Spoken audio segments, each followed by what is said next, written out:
Welcome back, everyone. Hope you're doing well. Today we'll be reacting to how many continents are there? 7, right? But anyway, we got Jay Foreman, one of my favorite YouTubers.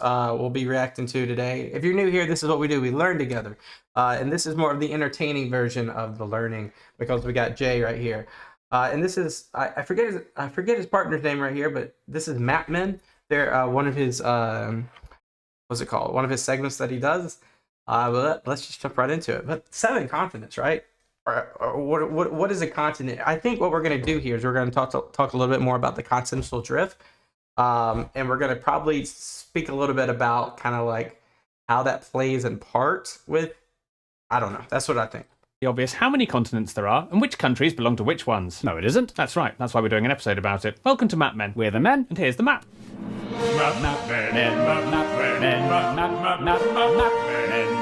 His name is Mark. Okay, Mark J. Does Mark have his own channel? I might check it out after this. All British primary schools rated at least satisfactory by Ofsted will teach their children that there are 7 continents: Europe, Asia, Africa, Australia, Antarctica, North America, and South America. Yep, there we go. Video's over. But other countries' curriculums beg to differ. In parts of Europe, they teach just 6 continents. In Russia and Japan, they teach a different 6 continents. And in South America, they teach just 5 continents. So who should we believe? Whom should we believe? Exactly. The most common definition of a continent is a large continuous landmass separated by oceans. I like that definition. It's exactly how I imagine a continent. Good for you, Mark. Now take a look at a world map and tell me how many large continuous landmasses are separated by ocean. Great. Australia? 1. North America? It's attached to South America. But the Panama Canal Is man-made and definitely not an ocean. Point taken. So all of America? 2. Antarctica? 3. Africa? Africa is only separated from Eurasia by another man-made canal, the Suez, so it doesn't fit the definition. I see. So Afro-Eurasia? Congratulations! 4? So according to the most common definition, there should only be 4 continents. Also, the largest of these, Afro-Eurasia, contains 86% of the world's population, making it a useless distinction. I don't like this definition anymore. Neither do I. So can we instead use another, more sciencey definition? We can. The reason the Earth's land masses are as spread out as they are is because the tectonic plates that make up the Earth's crust have moved them apart over time, and using the major tectonic plates as our guide to the continents, we get a more even distribution of where they are. Tectonically speaking, North America is separate from South America, Africa is separate from Eurasia, and Antarctica and Australia are separate from everything. Nice and simple. But on closer inspection, this tectonic definition also has some major issues. For example, Australia. The country of Australia is this bit. But the tectonic plate, also called Australia, includes Australia and a bit of New Zealand, and half of the island of Papua, which includes both Papua New Guinea and the province of Papua, which is in Indonesia, which is in Asia. Which is confusing. So to avoid this country-continent muddle, other names for this continent do exist, including Sahul, Meganesia, and Australinia. Not to be confused with Australasia, an increasingly unfashionable term describing Australia and New Zealand and some but not all of the Pacific Islands, so we're not going to mention it again. So then, what continent does New Zealand belong to? By both our definitions so far, none. Good for New Zealand. What's wrong with not belonging to any continent? That is hilarious. Not being able to take part in the Olympics. Because this famous 4-yearly competition to see who can host the best fireworks display is open to every country in the world, its 5 continental rings must somehow include them all. Those are continental rings? I didn't know that. Is it true? Each ring represents a different continent. Well, they didn't teach that in primary school. There's Europe, America, Africa, Asia. And this one represents a broad region including Australia, New Zealand, as well as the Oceania? Micro, Mela, and Polynesian countries known as Oceania. Oceania, its very name meaning the opposite of continent, is not considered one by any strict definition, but it's a popular term, especially for the purpose of making sure no country misses out on being incontinent. Only Antarctica doesn't get an Olympic ring because it's too cold to host a fireworks display. No. The tectonic and Olympic approaches could be easily combined, including both Antarctica and Oceania, giving us a nice problem-free 6 continents. Except it's not problem-free at all. We need to talk about Europe. Whether part of a landmass or a tectonic plate, Europe appears to be nothing more than a glorified Asian peninsula. So, what actually is Europe? Can it really be possible that the home of the continental breakfast isn't even a continent at all? And if so, what do we call A croissant, a piece of Swiss cheese, and forgive me, I don't know.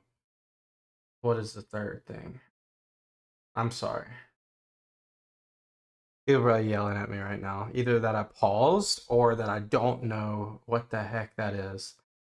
Call that breakfast other than disappointing. Which brings us to a third element to consider in the definition of a continent: culture. Knowing which Spilled your continent a yogurt. country's in immediately tells you something about what it's like. What?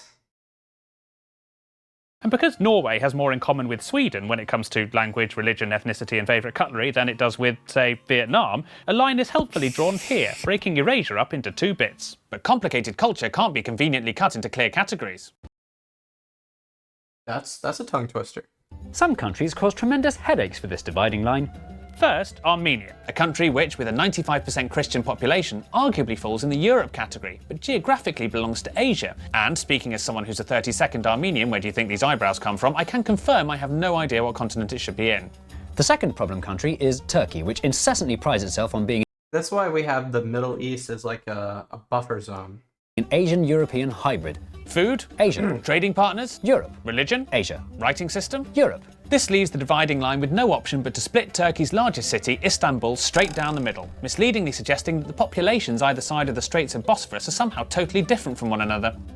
One way of solving the problem of where the line goes is to insist that it doesn't exist. Which is the approach taken by Russia, which should come as no surprise because it's in Russia's interest to view Eurasia as a single continent. If it's divided, that might make people think they're different from each other. And when people think they're different, they like to talk about things like independence. Well, we missed that map. I want to see that map. And when people think they're different, they like to talk about things like independence.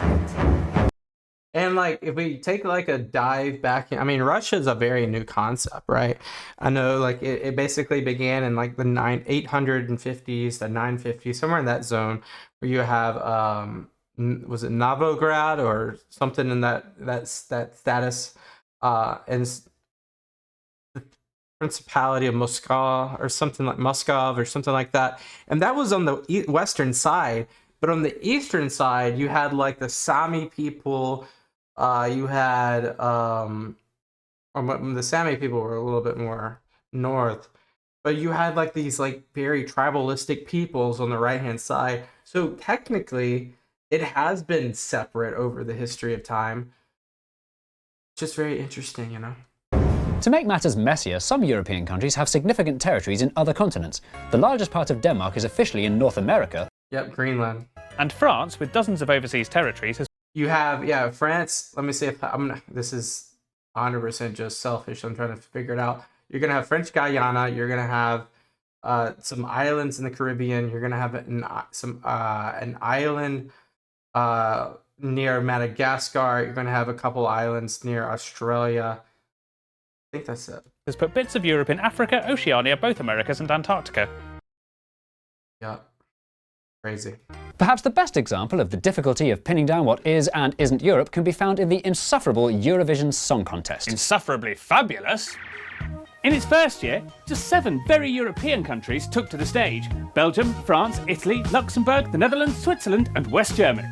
But with more countries wanting to get in on the pop-tastic action, this quickly expanded, adding transcontinental Russia, dubiously European Georgia, Asia's Israel, Africa's Morocco, eventually giving up the Morocco.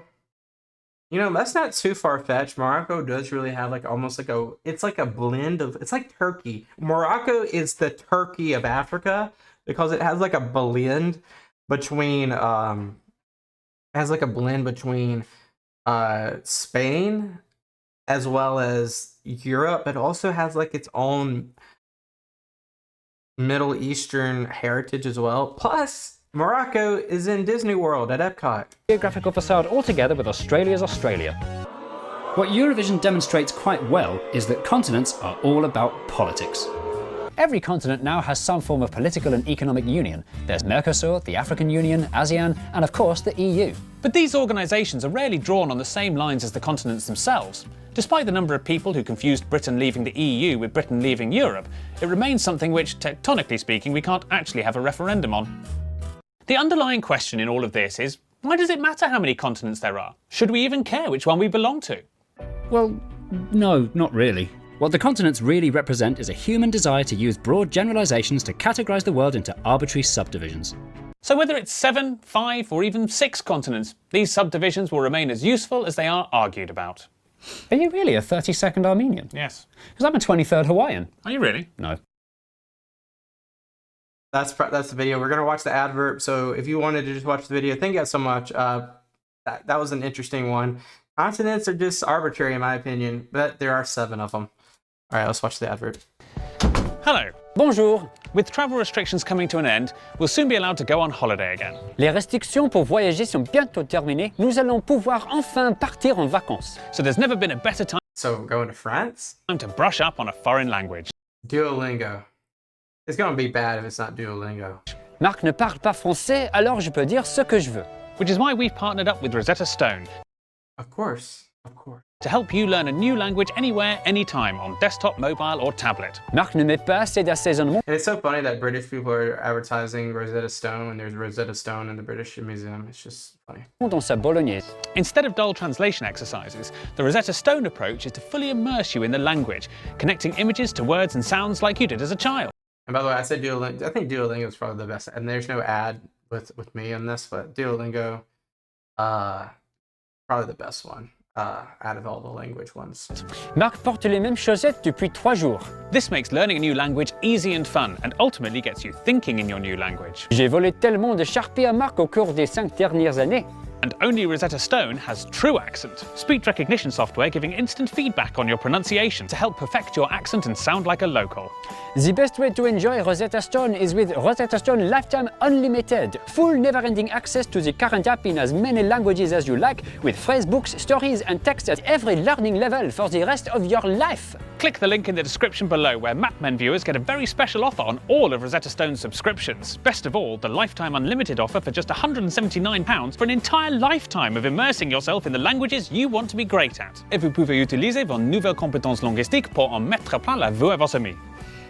Entonces, haga clic en el enlace en la descripción para comenzar su viaje de aprendizaje un nuevo idioma. No hay ningún momento como la presente. Du hast nichts zu verlieren. Genau. All right, guys. Thank you so much for watching. I'll see you guys in the next one. Peace out. Bye-bye.